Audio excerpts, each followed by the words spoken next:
اعوذ باللہ من الشیطان الرجیم، بسم اللہ الرحمن الرحیم۔ میں ہوں مسکان اور آپ دیکھ رہے ہیں story time YouTube and Facebook channel. ناظرین، آج ہم آپ کو دلی سکون کے لیے وظیفہ بتانے جا رہے ہیں، تو آئیے شروع کرتے ہیں۔ انسان نے سکون کی تلاش کے جتنے راستے اپنے طور پر اپنائے ہیں، ان میں کہیں آخرت برباد ہوئی، کہیں وقت ضائع ہوا تو کہیں رقم، کہیں صحت برباد ہوئی اور کہیں دوسرے لوگ بے سکون ہوئے، لیکن حقیقی سکون پھر بھی نہیں ملا، اور جسے انسان نے سکون سمجھا وہ وقتی کیفیت اور نظر کا دھوکہ تھا۔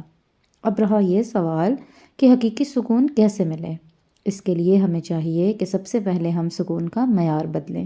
فضولیات اور گناہوں میں سکون کی تلاش نادانی ہے۔ ہمیں پیدا کرنے والا رب عزوجل یقیناً ہم سے زیادہ ہمارے دل و دماغ اور جسم و روح کو جانتا ہے۔ اس نے ہمارے دلوں کا سکون اور چین اپنی یاد میں رکھا ہے۔ چنانچہ پارہ نمبر 13 سورہ رعد کی آیت نمبر 28 میں ارشاد ہوتا ہے، الا بذکر اللہ تطمئن القلوب۔ ترجمہ کچھ اس طرح سے ہے، سن لو، اللہ کی یاد ہی میں دلوں کا چین ہے۔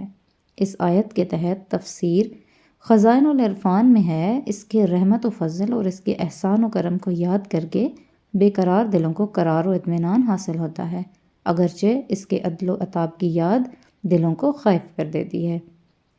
سورہ بقرہ کی آیت 152 میں ہے کہ فاذکرونی اذکرکم۔ ترجمہ، تو تم میری یاد کرو، میں بھی تمہیں یاد کروں گا۔ تفسیر خزائن العرفان میں لکھا ہے کہ ذکر 3 طرح کا ہوتا ہے۔ نمبر 1 زبان سے، نمبر 2 دل سے، نمبر 3 اعضائے جسم سے۔ ذکر زبانی سے مراد تسبیح، تقدیس، ثنا وغیرہ بیان کرنا ہے۔ خطبہ، توبہ، استغفار، دعا وغیرہ اس میں داخل ہیں۔ ذکر دل سے مراد اللہ تعالیٰ کی نعمتوں کو یاد کرنا، اس کی عظمت و کبریائی اور اس کے دلائل قدرت میں غور کرنا۔